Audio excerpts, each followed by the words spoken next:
नमस्कार साथियों। आज मैं जिस बिजनेस की बात करने वाला हूं, सरकार उसे प्रमोट करने के लिए कई सारी सुविधाएं दे रही है। यह एक न्यूट्रिशनल प्रोडक्ट है। बहुतायत से इसे काम में लिया जाता है। लगभग 80% लोग इसे काम में लेते हैं। इंडस्ट्रीज के अंदर भी इसका बहुत यूज होता है। जो युवा बेरोजगारी झेल रहे हैं या जो नौकरी नहीं करके बिजनेस में इंटरेस्ट रखते हैं, या वो युवा जो एग्रीकल्चर से जुड़े हुए हैं, उनके लिए यह एक सुनहरा बिजनेस आइडिया है, शहद का बिजनेस। आज मैं बताऊंगा कि कैसे 2.5 लाख रुपए लगाकर आप 1 लाख रुपए महीना तक कमा सकते हैं। साथियों, अगर आज पहली बार आप मेरे चैनल पे आए हैं तो इसे सब्सक्राइब कीजिए, बेल आइकॉन प्रेस कीजिए। शहद का बिजनेस एक उत्कृष्ट बिजनेस है। हमारे देश के कई हिस्सों में इसे एक ट्रेडिशनल बिजनेस के तौर पर किया जाता रहा है। इसे एक जीरो इन्वेस्टमेंट उद्यम के तौर पर अपनाया जाता है। सैकड़ों सालों से शहद को एक नेचुरल स्वीटनिंग एजेंट के तौर पे कन्फेक्शनरी इंडस्ट्रीज में यूज किया जाता रहा है। कफ होने पर घरेलू इलाज के लिए शहद दिया जाता है। कफ सिरप में बहुतायत से शहद का यूज होता है। फार्मास्यूटिकल इंडस्ट्रीज, आयुर्वेद, कॉस्मेटिक्स और फूड प्रोसेसिंग इंडस्ट्रीज में एज ए रॉ मटेरियल शहद का बहुत यूज होता है। अच्छी क्वालिटी के शहद की इंटरनेशनल मार्केट में बहुत डिमांड है। अकेला यूनाइटेड स्टेट्स 60,000 मेट्रिक टन सालाना शहद इंपोर्ट करता है। डाइटिंग करने वालों के लिए शहद एक न्यूट्रिशन प्रोवाइडर, न्यूट्रिशन सप्लीमेंट के रूप में काम में आता है। शहद के साथ निकाला गया वैक्स कैंडल इंडस्ट्रीज के अंदर काम में आता है। खादी ग्रामोद्योग विकास आयोग केवीआईसी ने हनी मिशन योजना की शुरुआत की है। इस योजना के तहत हनी प्रोसेसिंग से जुड़ने वाले व्यवसायियों को सरकार हर तरह की सुविधा मुहैया कराती है। आइए समझते हैं शहद बनता कैसे है।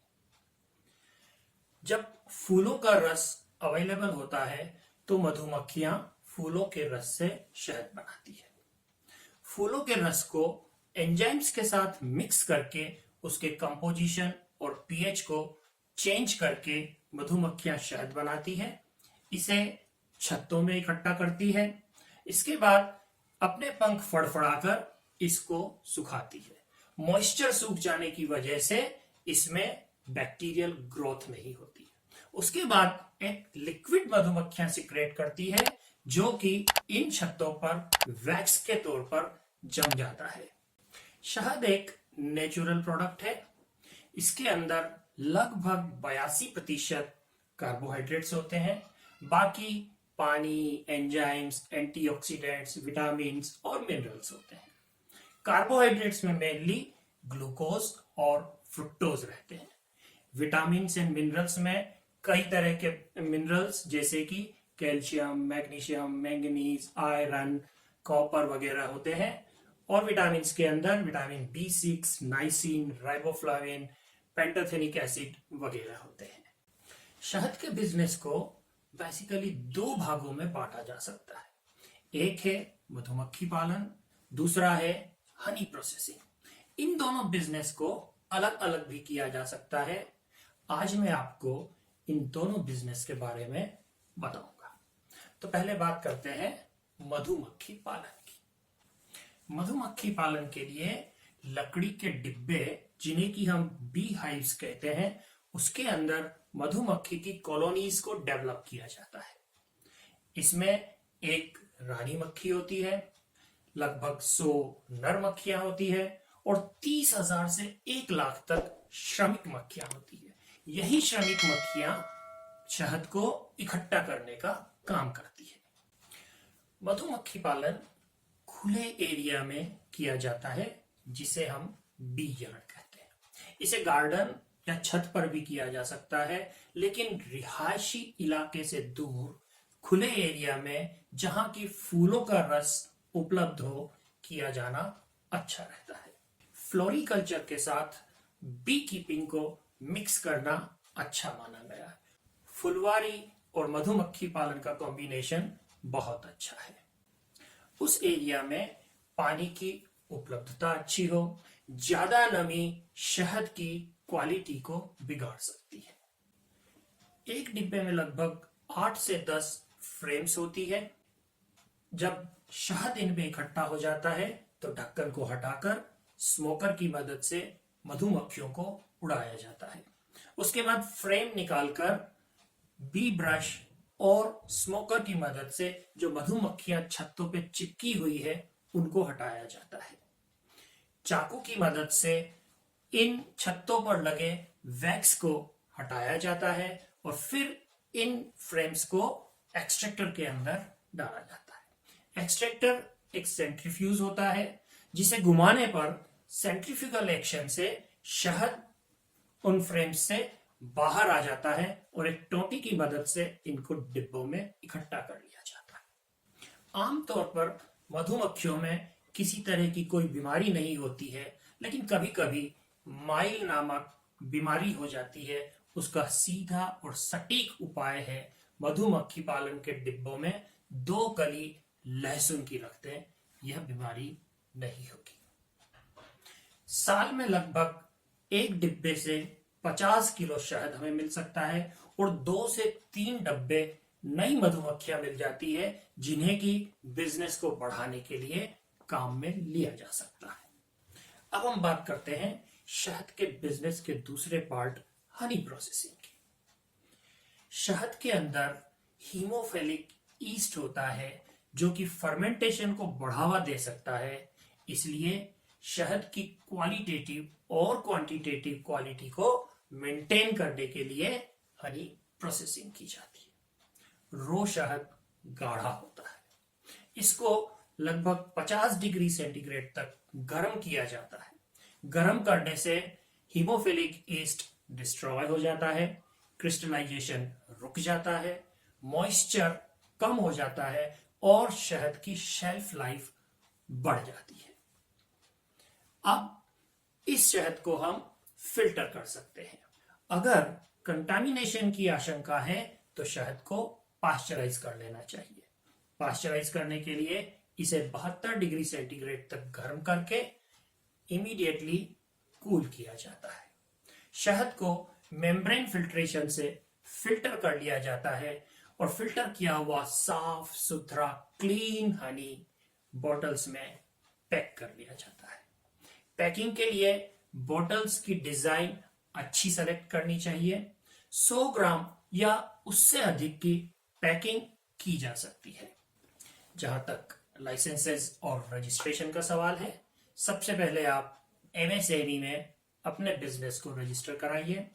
Income tax registration, GST registration और फूड प्रोडक्ट होने की वजह से हमें एफएसएसएआई का लाइसेंस लेना जरूरी है।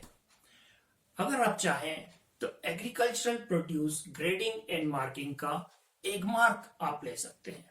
एक मार्क लेना अनिवार्य नहीं है, किंतु यह आपके शहद की क्वालिटी का एक सर्टिफिकेट है जिसकी वजह से आपको सेलिंग में आसानी होगी। 20,000 किलोग्राम सालाना हनी प्रोसेसिंग प्लांट से आप लगभग 13 से 14 लाख रुपए सालाना कमा सकते हैं, यानी हर महीने 1 लाख रुपए से ज्यादा की कमाई की जा सकती है। Khadi and village industries commission KVIC के हनी मिशन के तहत सरकार कई तरह की सुविधाएं इस बिजनेस के लिए देती है। यदि आप हनी प्रोसेसिंग प्लांट लगाते हैं तो आपको 65% तक लोन मुहैया हो सकता है, 25% की सब्सिडी मिल सकती है, यानी कि आपको अपनी तरफ से लगभग 10% फंड लगाना होता है। एक 20,000 किलोग्राम सालाना क्षमता के हनी प्रोसेसिंग प्लांट के लिए लगभग 24.5 लाख का इन्वेस्टमेंट होता है।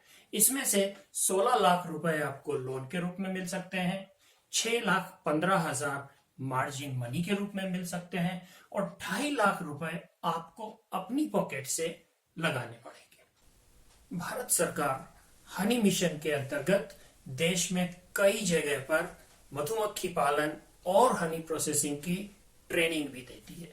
आप अपने निकटतम केवीआईसी सेंटर से इन ट्रेनिंग सेंटर्स के बारे में पता कर सकते हैं। मधुमक्खी पालन बहुत कम इन्वेस्टमेंट से हो सकता है। इसका एग्जाम्पल है गुजरात के पालनपुर की शबाना पठान।